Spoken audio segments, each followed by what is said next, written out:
Qu'est-ce qui me manquait? J'avais besoin d'une grande dose de l'amour de Dieu, mais je ne savais pas comment recevoir cela de Dieu. Alors, Dieu me le donnait à travers Dave pour quelque temps, pour briser les barrages qui m'entouraient, avant d'en arriver au point où je pouvais communiquer convenablement avec Dieu et commencer à recevoir de lui. Bienvenue à La Vie dans la Parole avec Joyce Meyer. La Vie dans la Parole est un ministère d'entraide basé sur un enseignement solide et pratique pour une application de la parole de Dieu. Votre réponse est dans la parole de Dieu. Et laissez-moi vous dire, le Seigneur est capable de vous guérir là où vous souffrez. La Vie dans la Parole est un ministère international qui atteint le monde par le cœur de Dieu. Et voici aujourd'hui pour vous l'occasion d'expérimenter la vie dans la parole avec Joyce Meyer.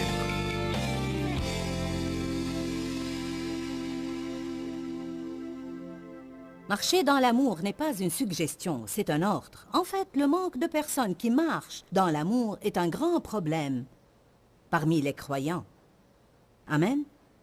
Je ne crois pas qu'on insiste suffisamment sur l'importance du cheminement dans l'amour. Éphésiens 5, 2 ou Éphésiens 5, 1 et 2 dit « Imitez Dieu, devenez les imitateurs de Dieu. Agissez comme des enfants bien-aimés et marchez dans l'amour. »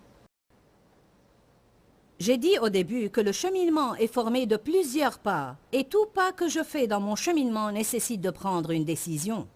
Vous comprenez? D'abord, je dois décider, je vais faire un cheminement. Puis quand je sors pour faire ce cheminement, je peux alors m'éloigner tant que je veux. Je peux faire 2 pas et décider de rentrer chez moi ou bien continuer à avancer et avancer. Alors un cheminement dans l'amour nécessite plusieurs décisions. Chaque jour, vous avez à décider de bien traiter ceux qui ne vous traitent pas bien. Vous avez à décider de continuer à aider ceux qui ne vous apprécient pas. Vous avez à décider de pardonner à vos ennemis. Et vous ne faites pas ça pour les gens. Comprenez ça, s'il vous plaît. Vous ne le faites pas seulement pour les gens. Ce n'est pas mal de le faire pour les gens, mais vous ne le faites pas seulement pour eux. Vous le faites pour Dieu. Vous le faites comme pour le Seigneur. Vous dites, Seigneur, je t'aime et je veux faire tout ce que tu veux que je fasse. Donc, je suis prête à faire même les choses que j'ai du mal à faire, et ceci pour te glorifier. Êtes-vous d'accord qu'il est plus facile de faire les choses difficiles si vous croyez que vous les faites pour le Seigneur plutôt que pour les hommes? Et quand nous obéissons à Dieu, surtout quand nous faisons des choses difficiles pour obéir à Dieu, nous glorifions Dieu. Nous lui donnons la gloire en marchant dans l'amour. Tout sacrifice remporte une récompense. Et la récompense que nous recevons, c'est partager la gloire de Dieu. Le point essentiel est que si vous faites ce que vous avez à faire pour maintenir un fort cheminement dans l'amour, ce qui nécessite un grand effort de votre part tous les jours de votre vie, que se passe-t-il le premier matin que vous vous levez et vous ne vous sentez pas bien? Vous n'avez envie d'être gentil avec personne, mais ce n'est pas parce que vous n'avez pas envie d'être gentil avec les autres que vous êtes déchargé de la responsabilité d'être gentil.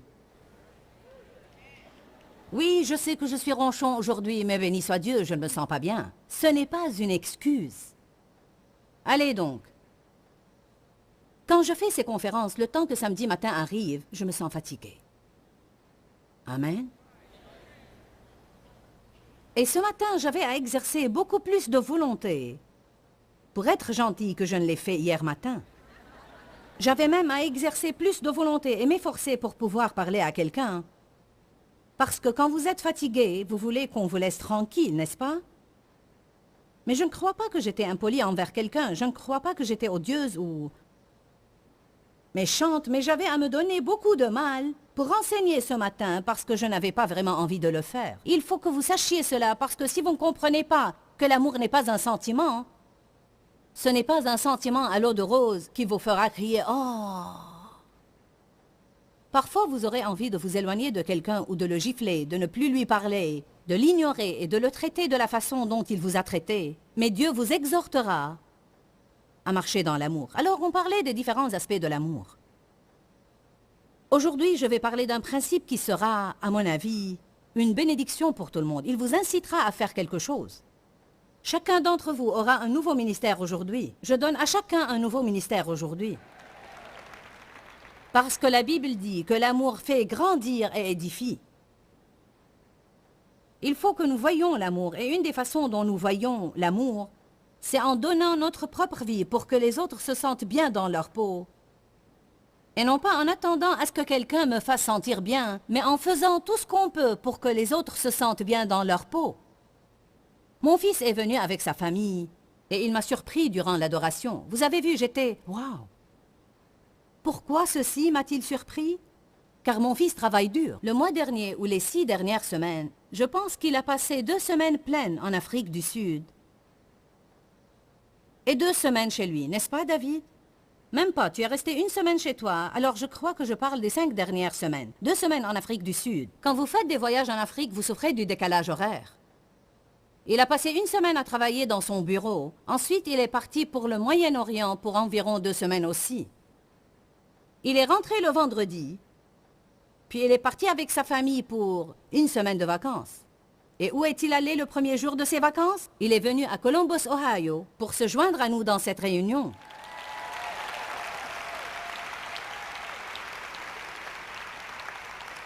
Qu'est-ce que cela nous a fait? Cela nous a édifiés, cela nous a fait grandir. Ceci en dit plus que les mots pourraient dire, car si souvent les mots expriment peu, nous devons les utiliser pour exprimer notre amour. Et je ne dévalorise pas les mots, car les mots sincères sont importants. Mais des mots sans action? Il y a des gens qui me disaient qu'ils m'aimaient, mais ils ne faisaient rien pour moi, et je ne me sentais pas vraiment aimée. Alors il faut aller au-delà. Au-delà des mots. Vous allez voir aujourd'hui qu'une personne qui marche dans l'amour édifie les autres et que vous ne vous levez pas tous les jours souhaitant qu'on vous remonte le moral, mais vous vous chargez de rendre les autres heureux. Amen. Je crois que nous vivons dans une société qui a soif d'amour. Je crois que partout où vous allez, quand vous voyez des gens tristes, des gens déprimés, des gens furieux, des gens insupportables, ceci est dû en premier lieu au fait qu'ils n'ont jamais senti qu'ils sont vraiment aimés dans leur vie. Ils n'ont pas reçu de grandes doses d'amour. Et il y a beaucoup de gens dans notre société qui sont émotionnellement malades. Et je ne dis pas qu'ils ont besoin d'être placés dans un établissement spécialisé. Je veux dire qu'ils manquent de sécurité. Ils ont peur. Et Dieu ne veut pas que nous soyons comme ça. Une des choses dont ils ont besoin pour être guéris et rétablis dans leur vie, c'est l'amour de Dieu. Mais il faut qu'on exprime l'amour aux gens. Avant que je me marie avec Dave, j'avais été victime de sévices sexuels. Et j'avais été maltraitée littéralement toute ma vie par différentes personnes et de différentes façons. Quand j'ai quitté la maison, je me suis mariée avec le premier homme qui m'a prêté un peu d'attention parce que j'avais peur que personne ne veuille de moi. Alors j'ai profité de la première occasion et je savais au fond de moi que ce mariage n'allait pas réussir. Il avait comme moi beaucoup de problèmes et on se posait des problèmes l'un à l'autre. Il sortait avec d'autres femmes, il buvait et il ne travaillait pas. Alors en fin de compte, on s'est trouvé avec un mariage brisé. Et quand j'ai rencontré Dave, je ne faisais confiance à personne. Je n'aimais pas ma personne et je me dévalorisais. Toute ma vie était un gâchis. Et à l'âge de 23 ans, je ne me rappelais pas avoir été même une fois heureuse dans ma vie. Je m'amusais de temps en temps, mais je n'avais jamais ressenti une joie prolongée. Qu'est-ce qui me manquait? J'avais besoin d'une grande dose de l'amour de Dieu. Mais je ne savais pas comment recevoir cela de Dieu. Alors, Dieu me le donnait à travers Dave pour quelque temps, pour briser les barrages qui m'entouraient, avant d'en arriver au point où je pouvais communiquer convenablement avec Dieu et commencer à recevoir de lui.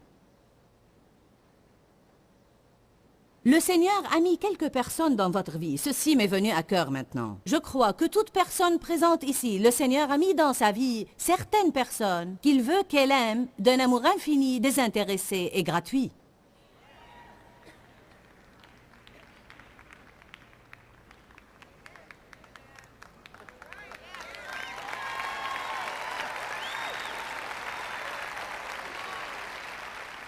Mais je veux quelqu'un qui m'aimerait à moi.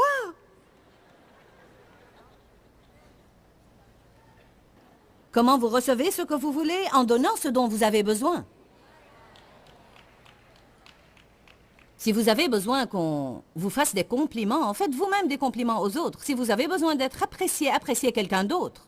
Si vous avez besoin qu'on vous prête une attention spéciale, prêtez une attention spéciale à quelqu'un d'autre. Semez vos graines et comptez sur Dieu pour la récolte. L'argent n'est pas la seule chose que Dieu nous demande de donner. La plupart des dépendances dont les gens souffrent résultent souvent du manque d'amour dans leur vie. Les gens se sentent vides, ils souffrent émotionnellement, ils se sentent bon à rien. Vous savez combien de personnes se sentent bon à rien? Elles sentent comme si elles n'avaient pas de but ni de valeur. Elles ont besoin d'être appréciées et valorisées. Nous allons parler aujourd'hui de comment nous pouvons faire sentir aux autres qu'ils ont de la valeur. Il faut que vous preniez des notes. L'alcool, la drogue, le sexe, les dépenses, les troubles alimentaires, l'automutilation, les troubles compulsifs de tout genre. La plupart de ces choses-là sont dues au fait que les gens manquent d'amour. Ils sentent qu'ils sont sans valeur, ils sentent qu'ils sont bons à rien, ils n'ont pas de but dans la vie. Alors, ils souffrent tellement qu'ils ont recours à autre chose pour être soulagés. Peut-être que c'est le cas de certains d'entre vous ici, et ceci pourrait être une révélation pour vous. Et vous dites, je ne savais pas quel était mon problème. Nous sommes créés par Dieu pour être aimés. Nous ne sommes pas créés pour être rejetés.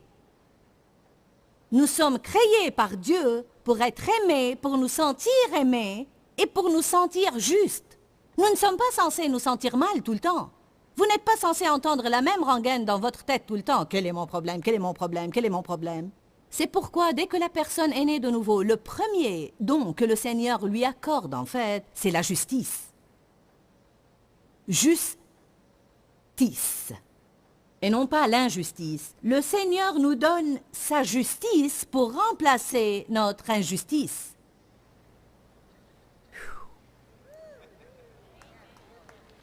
Celui qui n'a point connu le péché est devenu péché afin que nous devenions en lui justice de Dieu. Je suis juste auprès de Dieu, je ne suis plus injuste auprès de Dieu, et ceci grâce au sang de Jésus. Je ne fais pas tout de la bonne façon, mais je suis en position juste auprès de Dieu.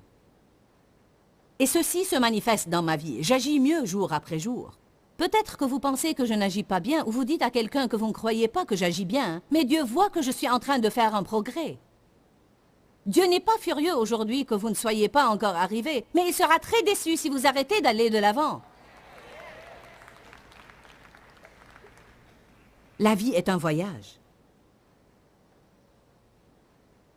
Si vous avez soif d'amour et vous me dites « Bon, Joyce, personnellement, je ne peux pas aider les autres, parce que je suis moi-même un gâchis, je ne suis qu'un bon à rien, j'ai besoin d'être aimé. » Ce que je vous suggère de faire tout d'abord, c'est de courir vers Dieu et non pas vers les gens. Il se peut que Dieu agisse à travers les gens, mais vous devez courir vers Dieu.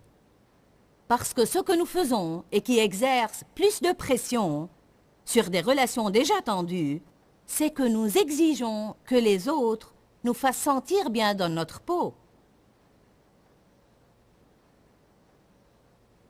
Vous ne pouvez pas faire porter à quelqu'un dans votre vie, que ce soit votre ami, votre époux ou votre enfant, la responsabilité de vous faire sentir que vous êtes une personne de valeur. Je suis en colère car tu ne me fais pas sentir bien dans ma peau. Oui, ils doivent faire un effort pour vous faire sentir bien dans votre peau, mais peut-être que Dieu ne les incitera jamais à faire cela, car vous n'avez jamais couru vers lui pour vous aider. Peut-être que vous demandiez cela des gens, et vous avez mis Dieu à l'écart.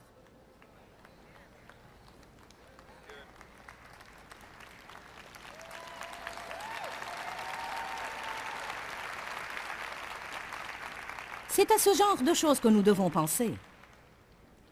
Je me souviens quand je me mettais en colère contre Dave parce que il ne faisait pas ceci et il ne faisait pas cela et il ne me faisait pas sentir comme ci et comme ça. Mais j'ai finalement appris d'une écriture que je vais vous lire dans Jérémie. Jérémie 17, ouvrons nos livres. Tout d'abord,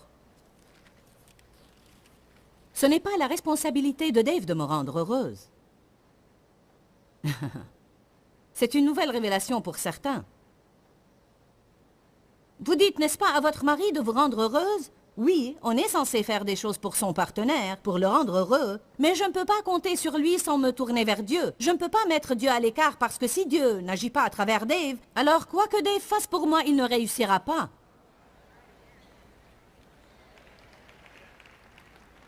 Vous avez à penser à cela, n'est-ce pas? Jérémie 17, 5. Ainsi parle l'Éternel. Maudit soit l'homme puissant qui compte sur les hommes et qui fait des moyens humains la source de sa force, et qui détourne son cœur et sa pensée de l'Éternel. Alors il dit, vous ne comptez pas sur Dieu, vous ne lui demandez pas de vous aider, vous courez vers les gens et vous vous attendez à ce qu'il fasse pour vous ce que Dieu seul peut faire. Et là aussi, je ne veux pas dire que Dieu fait cela avec toute souveraineté et n'agit pas à travers les gens. En fait, Dieu agit si souvent à travers les gens. Mais nous devons laisser Dieu décider à travers qui il veut agir. Je peux vous dire, si vous êtes marié avec quelqu'un qui ne vous parle pas correctement et ne vous fait pas sentir bien dans votre peau, mais vous croyez vraiment que Dieu vous a dit de tenir bon et de continuer à l'aimer, il se peut que Dieu n'agisse pas à travers lui car son cœur n'est pas ouvert, mais si vous faites confiance à Dieu, il trouvera quelqu'un à travers qui il agira. Dieu trouvera quelqu'un à travers qui il agira, quelqu'un qui vous fera sentir bien dans votre peau, et le Seigneur lui-même vous gardera fort et puissant pour que vous puissiez accomplir la tâche qu'il vous a confiée. Je n'ai pas encouragé Dave au début de notre mariage. Je ne lui ai pas donné des raisons de continuer à être gentil avec moi. Je ne vous promets pas que vous allez vivre avec quelqu'un qui vous donnera des raisons d'être gentil avec lui. Mais je vous dis, Dieu veut se servir de vous. Nous devons agir et non seulement prêcher. Ne matraquez pas votre famille avec votre Bible si vous n'allez pas marcher dans l'amour. Jérémie 17,6. Il est comme un misérable ou comme un buisson dans le désert. Et il ne verra pas arriver le bonheur. Il ne verra pas arriver le bonheur. Vous voyez cela? Il ne verra pas arriver le bonheur. Il ne verra pas de bons résultats s'il se tourne vers les hommes.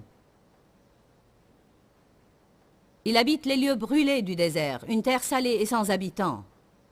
Béni soit l'homme qui se confie dans l'Éternel et dont l'Éternel est l'espérance.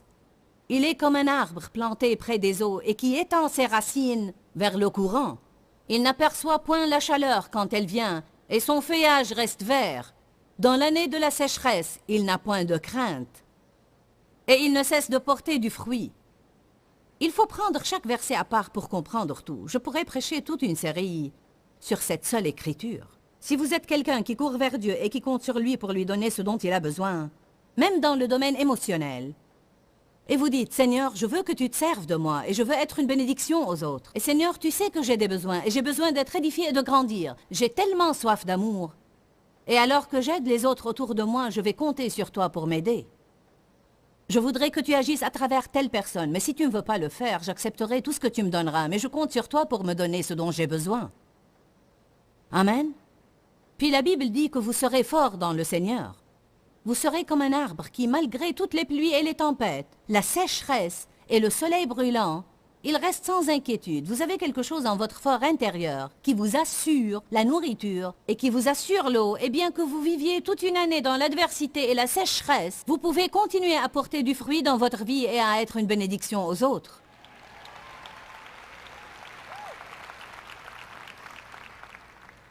Alors que vous comptez sur Dieu pour subvenir à vos besoins, semez vos graines. Exhortez et édifiez les autres. Et libérez votre foi pour que Dieu vous fasse récolter dans votre vie. Faites des compliments aux gens. Appréciez les gens. Le mot exhorter veut dire inciter les gens à aller de l'avant. Restez près de quelqu'un. Croyez-vous que je n'ai pas besoin d'être édifié, exhorté et encouragé simplement parce que je suis une prédicatrice? En fait, les gens viennent à moi toujours et me disent « Je sais que tu entends cela tout le temps, mais Dieu s'est servi de toi pour changer ma vie. » C'est vrai que j'entends ça beaucoup, mais je l'entends parce que j'ai besoin de ça. Pourquoi? Parce que je travaille dur et le diable m'attaque. Amen. Parfois, quand vous faites ce que je fais, vous vous sentez fatigué. Et le diable vous attaque agressivement. Vous sentez que vous n'en pouvez plus. Je ne sais pas ce que j'aurais fait s'il n'y avait pas des personnes qui priaient pour moi et dont Dieu se servait dans ma vie pour être une bénédiction pour moi. Amen. Il n'y a personne qui n'a pas besoin d'être encouragé. Peu importe jusqu'à quel point on semble qu'on n'a besoin de rien, on a besoin d'être encouragé. Amen. Une femme me racontait hier d'une amie à elle qui lui a raconté quelque chose récemment. En fait, elle pensait venir travailler chez nous. Et on lui parlait hier et elle a dit, « Tu sais, j'ai vu de mes propres yeux Comment les gens peuvent apprendre à être bénis quand ils commencent à écouter tes enseignements? Elle a dit, une amie à moi qui n'avait jamais été dans une conférence pareille est venue une fois à une de tes conférences et elle est entrée dans la salle la première soirée. Elle a ajouté, cette amie que j'ai est vraiment riche. Et elle a beaucoup de belles choses. Dès qu'elle est entrée dans la salle, quelqu'un s'est approché d'elle avec un nouvel ensemble. Elle lui a dit, le Seigneur veut que je te donne ça. Elle a répondu, non merci, donne-le à quelqu'un qui en a vraiment besoin. La femme lui a dit, mais le Seigneur m'a dit de te le donner à toi. Et elle a dit, puis Dieu lui a fait comprendre qu'il essayait de la bénir et elle ne savait pas comment recevoir. Et peut-être qu'elle n'avait pas besoin de cet ensemble, mais elle avait besoin d'être bénie.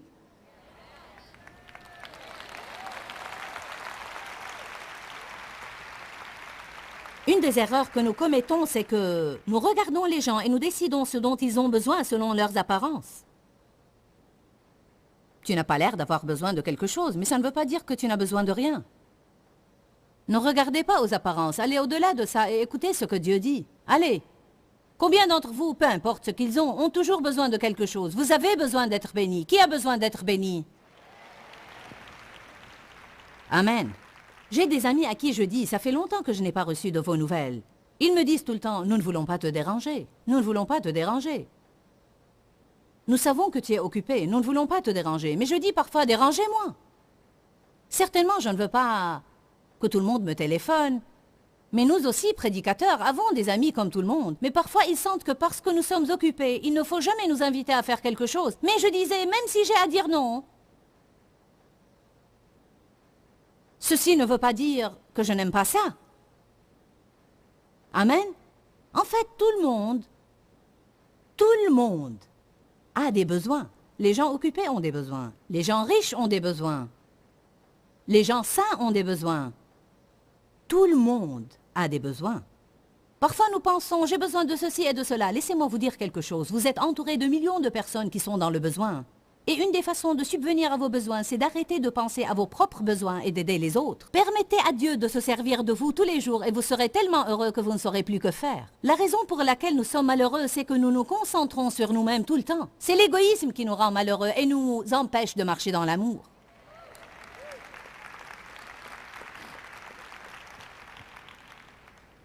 Incitez quelqu'un à aller de l'avant. Restez près de quelqu'un et l'aider. Encouragez quelqu'un. Pousser quelqu'un à poursuivre une certaine conduite dans sa vie. Je n'aurais jamais pu progresser dans le ministère et être la personne que je suis maintenant si le Seigneur n'avait pas envoyé des personnes pour rester près de moi et pour m'encourager. Parfois, c'est non seulement par les paroles qu'il m'encourage, mais il m'encourage en s'attachant à moi et il m'encourage en restant avec moi, en m'aidant et en me soutenant dans les moments difficiles et les moments heureux. Personne ne peut faire ce qu'il est appelé à faire sans être aidé par quelqu'un. On ne peut pas se passer des autres. Dans 1 Timothée 4,13, Paul, le grand apôtre Paul, a instruit Timothée en disant, « Timothée, voici ce que je veux que tu t'appliques à faire jusqu'à ce que le Seigneur revienne. La lecture, l'enseignement et l'exhortation. » C'est très simple. Lis, étudie, prie et exhorte les autres. Si Paul a dit à Timothée, qui était un prédicateur et un des protégés de Paul, que l'exhortation faisait partie de son ministère, alors elle fait partie de notre ministère à tous.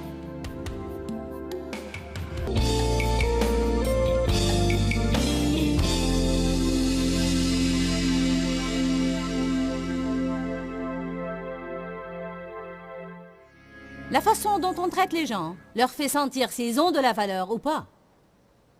Vous n'avez qu'à penser comment vous prenez soin des choses que vous possédez et qui vous sont de valeur, comparées à celles qui ne vous sont pas importantes. J'ai chez moi quelques articles de décoration que quelqu'un m'a donnés et qui me sont de grande importance, et d'autres qui sont plus coûteux que d'autres. Et quand mes petits-enfants viennent me visiter, je leur dis « N'entrez pas ici, restez loin de là !» Quand l'une de mes gouvernantes vient les épousseter, je lui dis « Fais attention à ces articles, car ils me sont très importants. Attention !» Ils me sont importants. Vous ne faites pas ça? Et si les gens ont de la valeur à nos yeux, alors nous allons sûrement les traiter en conséquent. Nous ferons attention avec eux. Nous ferons attention comment nous leur parlons. Nous ferons attention comment nous les traitons et au ton avec lequel nous leur parlons. Bon, je fais attention à certaines choses dans ma maison. Je les garde en lieu sûr, je les époussette bien, je les admire. Et je les mets en valeur quand quelqu'un vient me rendre visite. Quand je parle d'elles, je leur accorde une grande importance. Dave m'apprécie dans la façon dont il me traite. Et ceci m'est important. Et les hommes, traitez vos femmes comme quelqu'un de valeur.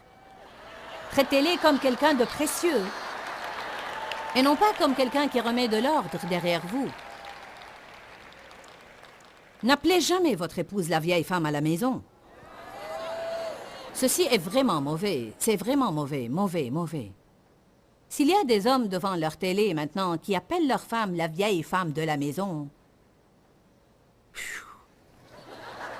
ceci n'est pas à votre honneur. Parce que si vous êtes heureux avec une vieille femme que vous ne respectez pas, alors vous n'êtes pas intelligent. La Bible dit que la femme est une réflexion de la gloire de son mari. Une réflexion de sa gloire. Respectez votre femme, sinon vous serez en mauvaise position. Dave tient toujours à me protéger du mal.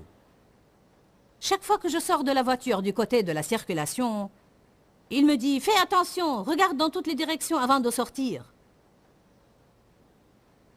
Avant ceci m'irritait, ne crois-tu pas que j'ai suffisamment de bon sens? Ensuite, je me suis rendu compte que j'étais stupide. C'est vraiment très orgueilleux de ne pas vouloir qu'on nous fasse des remarques. En fait, Dave n'essayait pas de me donner des ordres. Il voulait prendre soin de moi.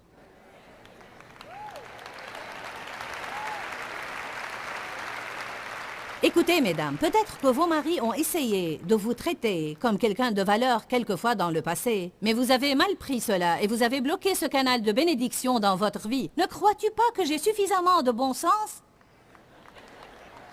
Si vous avez besoin de cela, prenez-le au sérieux, sinon oubliez-le.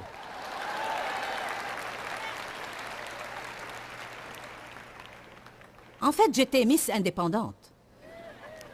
Béni soit Dieu, je sais comment sortir de la voiture.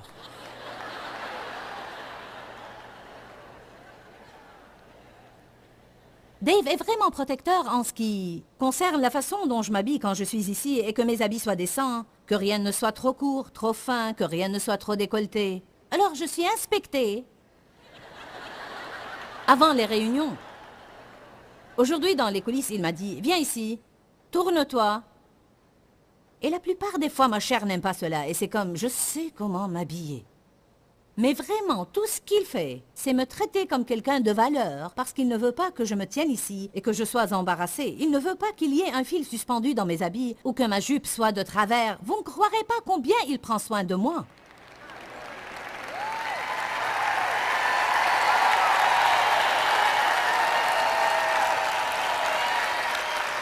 Je vous dis, ce que je raconte de lui le remontera pour des semaines. J'étais très gentil avec toi ce week-end. Si je suis dans un restaurant et j'ai froid, même si Dave meurt de froid, il enlève sa jaquette et me la donne. Oh. Ceci me dit que je suis quelqu'un d'important pour lui. Il est prêt à souffrir pour que je sois toujours à l'aise. Êtes-vous prêt à souffrir pour que quelqu'un d'autre soit à l'aise? Si vous êtes prêt à faire cela, vous lui attribuez une importance. La façon dont nous parlons des gens et avec les gens montre si nous sommes de valeur ou non. Parlez avec eux gentiment. Ne mettez pas leurs défauts en relief. Nous avons tous des défauts, même vous.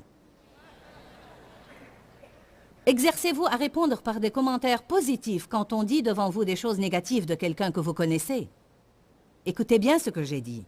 Quand vous êtes en groupe et quelqu'un dit des choses négatives de quelqu'un que vous connaissez, prenez l'habitude de répondre par des choses positives. Oui, mais nous devons apprendre à nous protéger l'un l'autre et à nous couvrir l'un l'autre. Ne voudriez-vous pas que quelqu'un vous protège quand on parle de vous?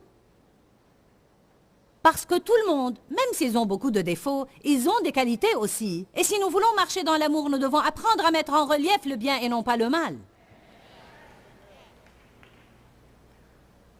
Oh oh. Dites aux autres qu'ils vous sont importants, verbalement et dans la façon dont vous les traitez. Quand quelqu'un vient ici pour donner, ce serait bien de leur faire savoir, « Hey Charlie et Gilles, l'adoration était merveilleuse, j'ai été béni. » Amen.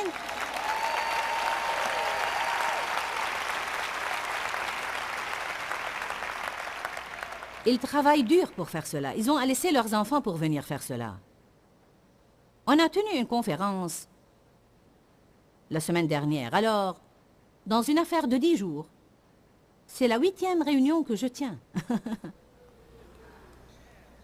Il faut que vous priez pour les gens que Dieu envoie pour vous servir. Priez pour qu'ils soient affermis et fortifiés. Et pour que Dieu subvienne à leurs besoins. Vous pouvez trouver 1000 façons d'être une bénédiction aux autres. Nous ne devons pas seulement aller à l'église pour recevoir. Je vais répéter, nous ne devons pas seulement aller à l'église pour recevoir. Si vous avez un pasteur qui vous bénit jour après jour, et vous savez qu'il aime un certain restaurant, achetez-lui et sa femme un chèque cadeau pour y aller. Mais je fais une offrande toutes les semaines. Et alors? Bénissez-les personnellement. Mais ils gagnent beaucoup d'argent. Regardez leur voiture. Soyez contents de ça. Qu'est-ce que cela reflèterait s'ils conduisaient une ancienne voiture cabossée?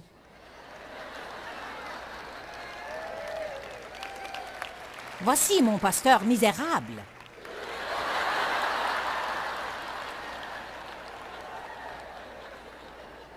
Voici une façon pour faire sentir aux gens qu'ils sont de valeur. Rappelez-les promptement.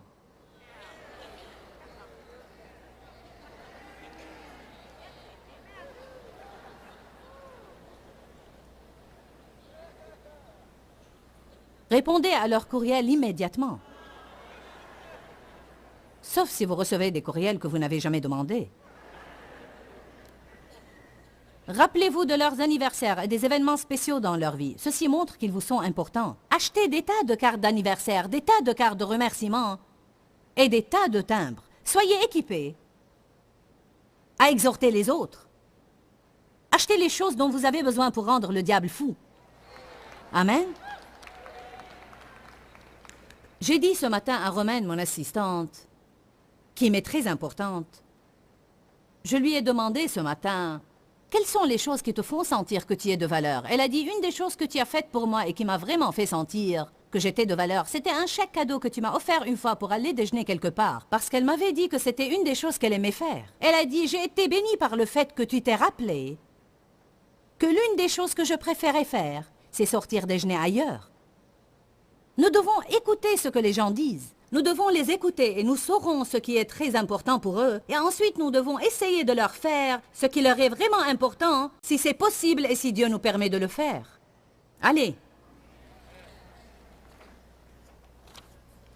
Quand on écoute les gens, ils sentent qu'ils ont de la valeur. Quand quelqu'un vous parle, ne... Qu'est-ce que ça me dit si je vois d'ici quelqu'un regarder sa montre?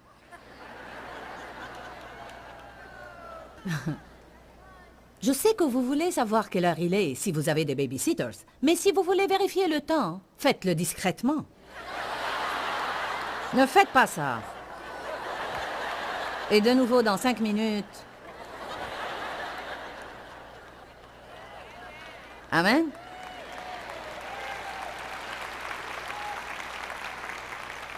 Vous savez qu'est-ce que cela me fait si je suis sur le point de conclure? Et les gens commencent à se précipiter pour sortir du parking, les premiers, ou pour acheter des cassettes. Alors ils se lèvent et se hâtent de partir pendant que j'essaie de conclure ma prédication. Je dis la vérité. Écoutez-moi. Il y a des choses auxquelles nous devons faire attention. Il ne faut pas que vous arriviez en retard à l'église et que vous dérangiez l'assemblée. Vous devez aller à l'église, mais il faut que vous arriviez à temps. N'arrivez pas à l'église en retard tous les dimanches matins en donnant des excuses chaque dimanche matin. Je n'arrivais pas à sortir de la maison. Si c'était assez important pour toi, tu aurais pu sortir.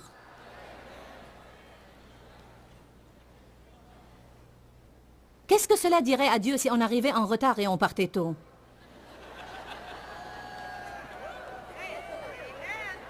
Ils sont encore à la phase des louanges et de l'adoration. Cette partie aussi est pour Dieu.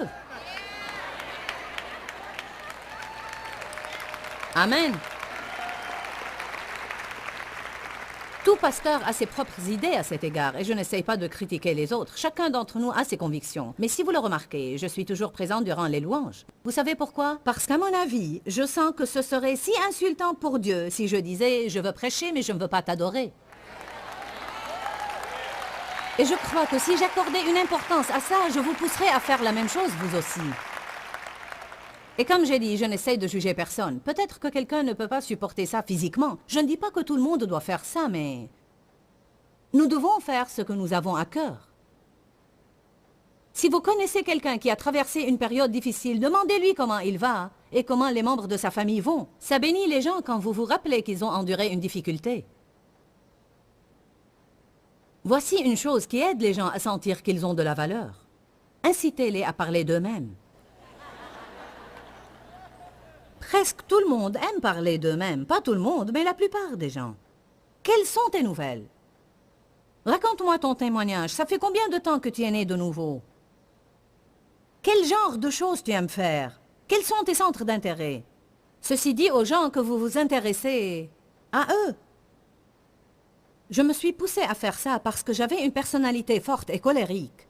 Et puisque je me concentrais sur ce que je faisais, je ne vous cache pas, je ne pensais qu'à moi-même, mon ministère et mes préoccupations. Et quand Dieu a commencé à me parler du cheminement dans l'amour, une des choses que j'avais à apprendre, c'était mettre mes préoccupations à part et me rappeler que pas tout le monde était intéressé à moi et à ce que je fais, et qu'il y a d'autres personnes dans le monde qui sont intéressées à ce qu'elles font. C'est une révélation, n'est-ce pas?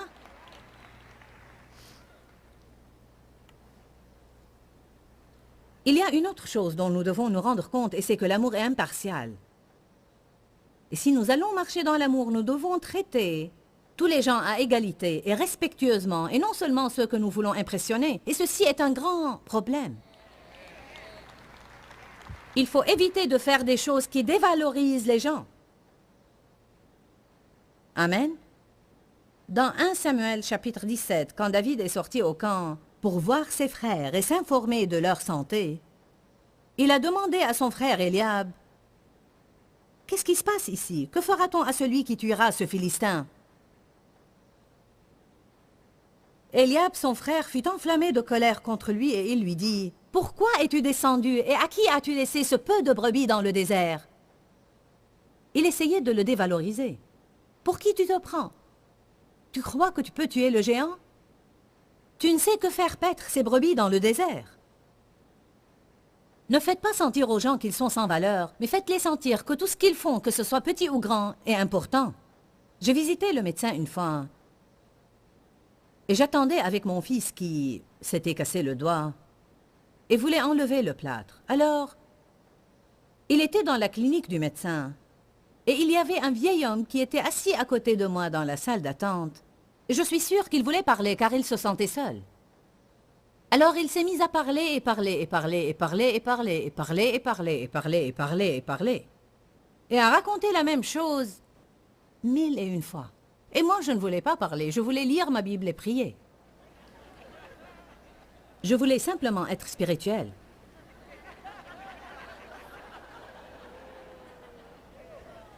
Pas tout le monde a compris ce que je veux dire. Et puis le Seigneur m'a montré que cet homme vivait seul et il s'est blessé la jambe. Et il voulait nous raconter de sa jambe et comment il s'est blessé la jambe et qu'il n'avait personne pour l'écouter. Et que je pouvais l'aimer, je pouvais marcher dans l'amour en l'écoutant.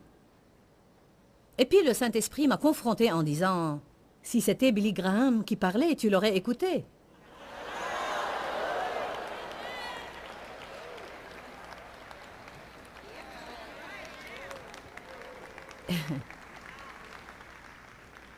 Et comme j'ai dit hier, quand on attendait Dave et moi après la réunion pour sortir du parking, quelque chose de drôle se passait. Personne ne permettait à l'autre de passer, mais quand ils m'ont vu attendre avec Dave dans la voiture, oh!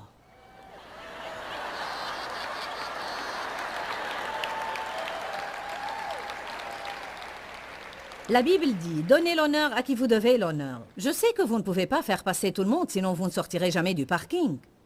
Mais j'essaye simplement de dire qu'il y a plein d'écritures dans la Bible qui disent que Dieu ne fait point exception de personne et qu'il ne faut pas qu'on soit partial. La Bible dit dans Jacques que si un homme riche vient dans votre assemblée Et vous tournez vos regards vers lui et vous lui dites « Assieds-toi à cette place » alors que vous dites aux pauvres « Assieds-toi au-dessous de mon marchepied ». À ce moment-là, vous faites exception de personne et vous ne faites pas plaisir à Dieu. Amen.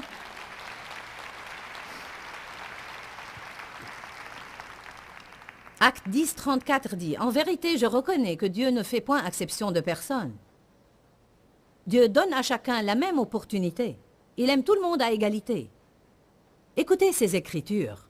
Romains 10, 12 dit « Il n'y a aucune différence entre le juif et le grec, puisqu'ils ont tous un même Seigneur, et qu'il donne avec générosité toutes ses richesses à tous ceux qui l'invoquent. » Galates 3, 28 « Il n'y a plus ni juif ni grec, il n'y a plus ni esclave ni libre, il n'y a plus ni homme ni femme, car tous vous êtes un en Jésus-Christ. » Ne dites pas que vous ne voulez pas m'écouter car je suis une femme. Jésus nous a libérés de ces absurdités. Il a dit qu'il n'y a plus ni homme ni femme. Nous sommes tous un en Jésus. Peut-être que Dieu a essayé de donner ce travail que je fais à un homme, mais aucun homme n'a accepté de le faire. Les femmes sont des travailleuses. Amen. Nous avons de l'endurance et nous ne sommes pas les mauviettes que vous croyez que nous sommes. J'ai beaucoup enduré dans ma vie et je suis toujours pleine d'espoir. Amen. Je n'essaye pas d'humilier les hommes. Catherine Kuhlman a dit « Je crois de tout mon cœur que Dieu a essayé de donner mon ministère à un homme, mais aucun homme ne l'a accepté. » Je vais vous dire quelque chose que vous devez vous redire. Je ne suis ni mieux ni pire que personne. Ni moins digne que vous, ni plus digne que vous. Aux yeux de Dieu, nous sommes tous pareils. Quel que soit votre travail, ceci ne vous rend pas plus important que les autres. Vous pouvez être le président d'une société. Ceci ne vous rend pas plus important que le gardien. Allez maintenant. Nous devons tout faire pour bien traiter les gens. En tant qu'employeuse, j'ai essayé de tout faire pour que mes employés qui pensent peut-être qu'ils font un travail subalterne et occupent une fonction moindre, sachant que ceci n'est pas vrai parce que chacun d'entre eux est important dans ce qu'il fait. Mais s'ils pensent que leur travail est subalterne, j'essaie de tout faire parfois pour qu'ils se sentent bien dans leur peau, parce que je sais très bien comment Satan attaque les gens qui disent « Je suis juste ceci » ou « Je suis juste cela ». Qu'est-ce que vous faites dans la vie? Je suis juste une femme de ménage. N'essayez jamais de vous dévaloriser. Vous n'êtes pas juste une maman ou juste une femme au foyer. Vous n'êtes pas juste une personne qui vend des cassettes dans le ministère. Vous faites ce que Dieu vous a demandé de faire. Et pour être honnête avec vous, parfois il faut plus de foi pour faire ces petites choses et être heureux que pour faire de grandes choses où vous attirez l'attention de tout le monde.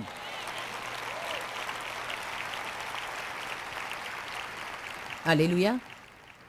Billy Graham a dit « Je crois que ceux qui vont avoir les grandes récompenses sont ceux qui font l'intercession à huis clos et prient pour des personnes comme moi. » Quant à nous, nous recevons une partie de notre récompense parce que nous attirons l'attention, on nous applaudit et on nous apprécie. Mais que dire de toutes ces personnes qui font des choses à huis clos, où personne ne sait ce qu'ils sont en train de faire et qui font les choses au Seigneur? Qu'est-ce que Dieu va faire pour eux quand ils iront au ciel?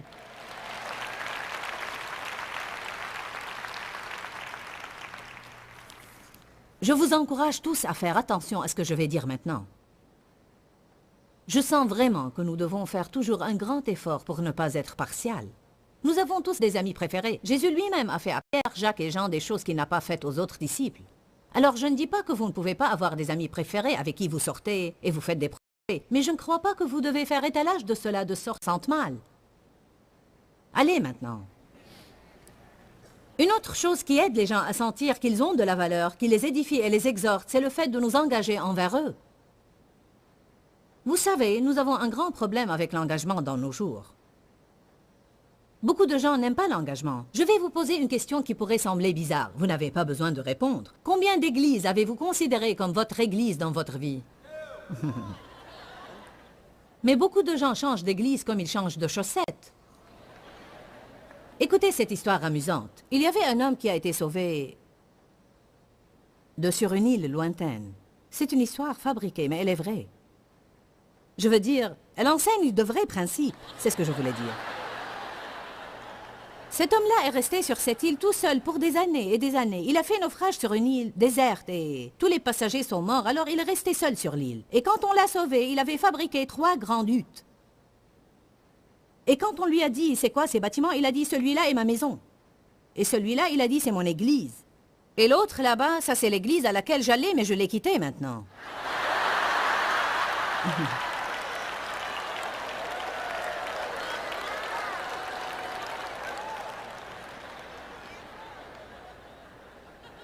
Une des choses que je crois que Dieu nous a apprises, et je fais vraiment un effort pour faire cela, j'essaye d'être fidèle aux gens et d'être engagé envers eux.